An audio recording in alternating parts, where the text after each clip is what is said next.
Já comprou todas as prendas de Natal? Lembrou-se da sua? Estamos a oferecer 40 passes anuais da Zone e um deles pode ser seu. Assine hoje até 55% de desconto e habilite-se a ganhar. Tudo em observador.pt. 4 horas.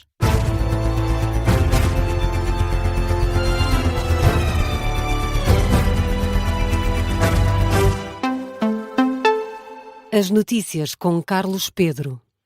Boa noite, jornal das 4 da manhã na Rádio Observador. 15 horas depois de reunião, foi alcançado o acordo para o financiamento da Ucrânia nos próximos 2 anos. Trata-se de um empréstimo de 90 mil milhões de euros através da emissão de dívida comum.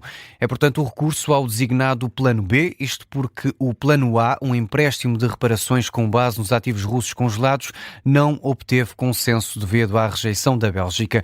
O acordo foi anunciado esta madrugada pelo Conselho Europeu e também pelo primeiro-ministro Luís Montenegro a partir de Bruxelas.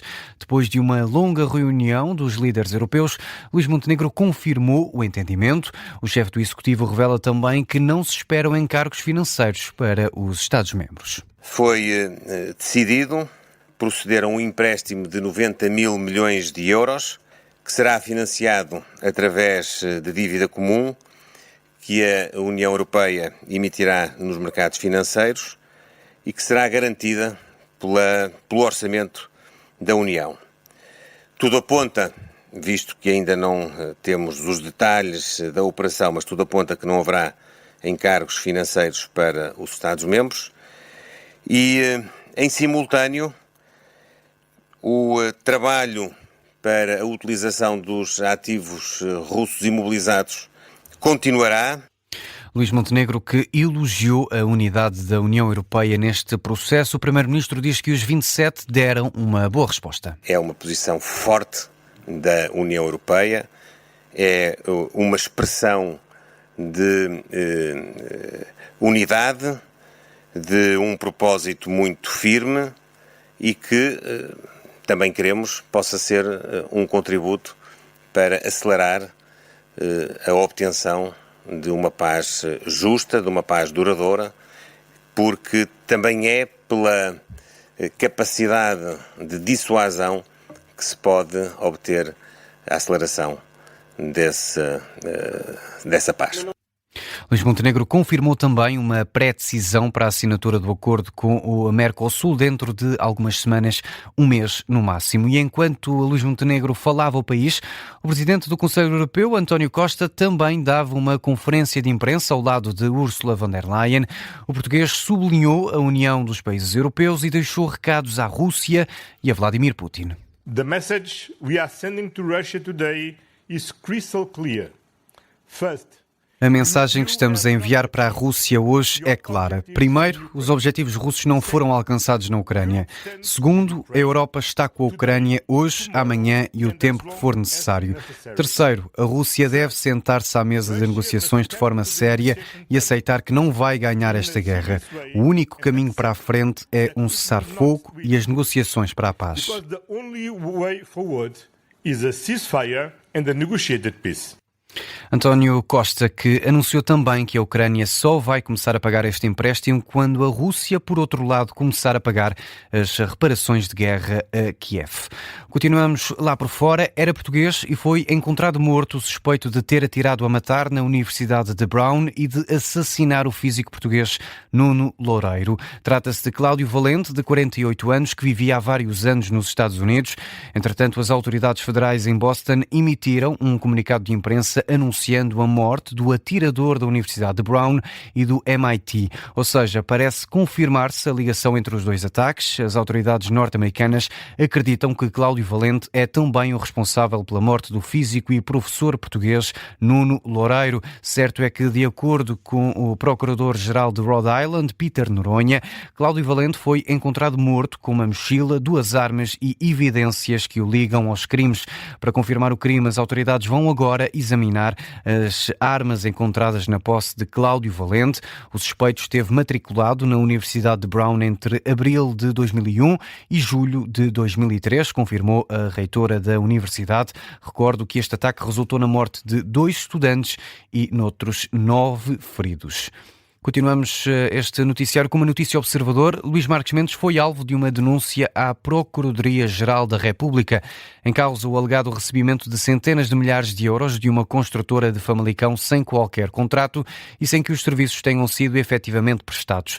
Trata-se da construtora Alberto Couto Alves, que pagou 360 mil euros em 6 anos a Marques Mendes.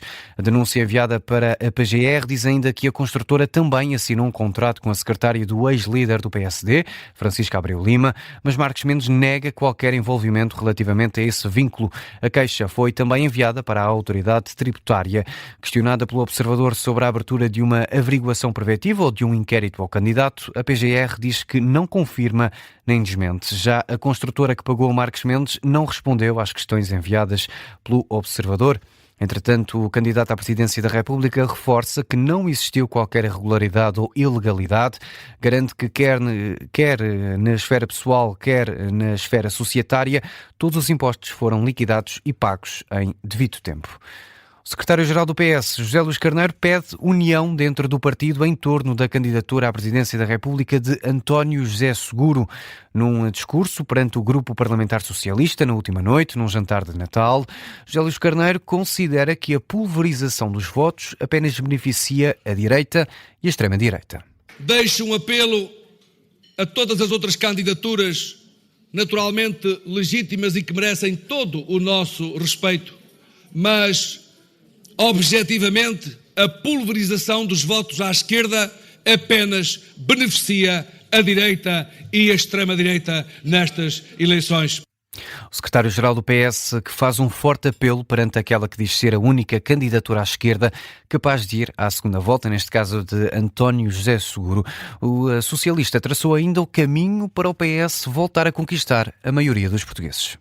Esses que outrora diziam que a economia crescia pouco, hoje dão-se por contentes por estarem a crescer perto de metade daquilo que crescia a economia com o Partido Socialista no governo.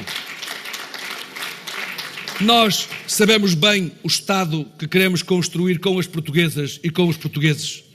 Temos vindo a procurar estabelecer uma relação de confiança com todas e com todos. É pelo diálogo, é pela proximidade, é pela cooperação com as instituições representativas dos portugueses, que nós seremos capazes de construir as bases da confiança que, de novo, no futuro, nos levará ao apoio maioritário das portuguesas e dos portugueses. O líder do PS, José Luís Carneiro, no jantar de Natal dos socialistas na última noite. Seguimos com 2 sondagens para as eleições presidenciais. Em ambas, André Ventura fica em primeiro lugar e Marques Mendes em segundo. Significa isto que se as presidenciais fossem hoje, seria provável uma segunda volta entre estes 2 candidatos? Os restantes oscilam entre os 2 estudos de opinião. Na sondagem feita pela Intercampos para o Now, André Ventura reúne 19% das intenções de voto, com menos 2% aparece em segundo Marques Mendes. Coutinho Figueiredo é terceiro, surge com 14%, seguido de António José Seguro com 13% e Gouveia Melo com 12%. Os candidatos mais à esquerda, Catarina Martins, Jorge Pinto e António Filipe, aparecem no fim da lista. A candidata apoiada pelo Bloco com 6% e os outros 2 com 4% das intenções de voto. Já na sondagem do Isqueté para a SIC e para o Expresso, Marques Mendes e Gouveia Melo estão empatados na segunda posição. António José Seguro aparece depois com 11% e Coutinho Figueiredo com 8% das intenções de voto. De acordo com esta sondagem, se as eleições fossem hoje, Catarina Martins teria 4%, seguida de António Filipe com 2% e Jorge Pinto com 1%. Falamos agora de imigração. O Instituto Nacional de Estatística suspendeu as publicações relativas ao número de imigrantes em Portugal no último ano. O organismo admite mesmo reavaliar vários indicadores sobre a população residente em Portugal. A notícia é do Jornal Expresso, que indica que a decisão foi tomada para que possam ser validados os números da AIMA. A Agência para a Integração, Migrações e Asilo decidiu imputar a anos anteriores a entrada de imigrantes, tomando como critério o início do respectivo processo de legalização. Ora, o INE admite seguir outro caminho, já que há estatísticas como o PIB per capita e as taxas de utilização de serviços públicos que podem sofrer alterações com a revisão do total de população residente no país.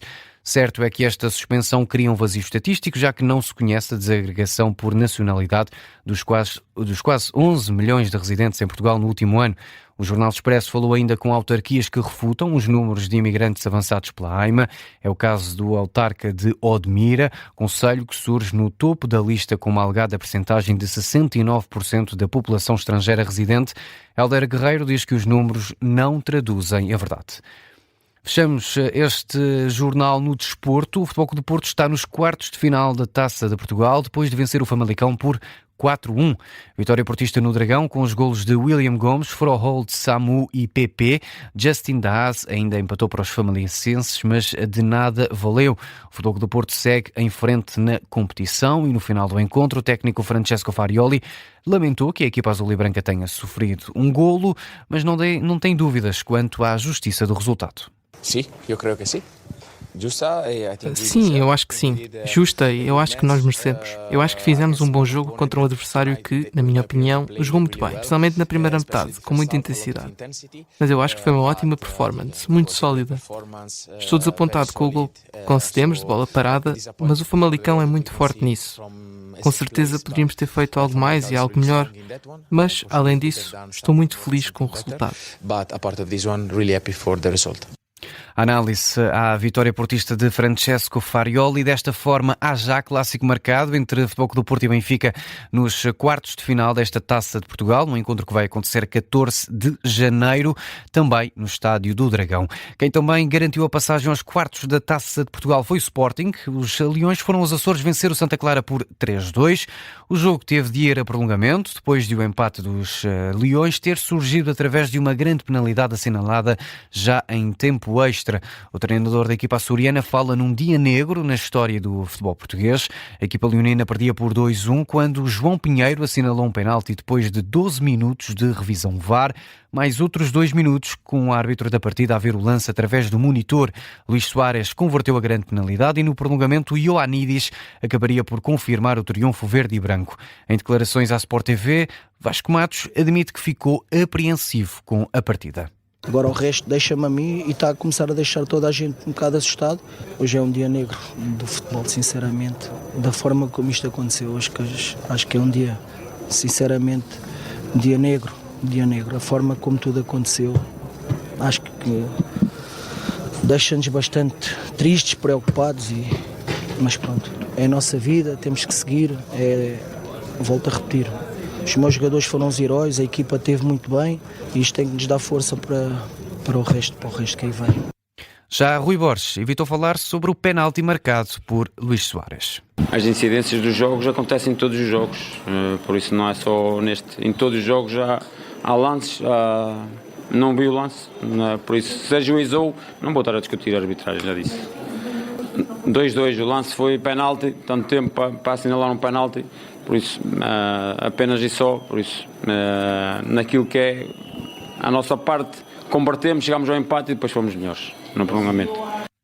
Rui Borges, na análise à vitória polémica do Sporting nos Açores. Também o Benfica reagiu à arbitragem deste jogo. Num comunicado divulgado na rede social X, a equipa das Águias diz que este episódio é inqualificável e inaceitável para a credibilidade do futebol português.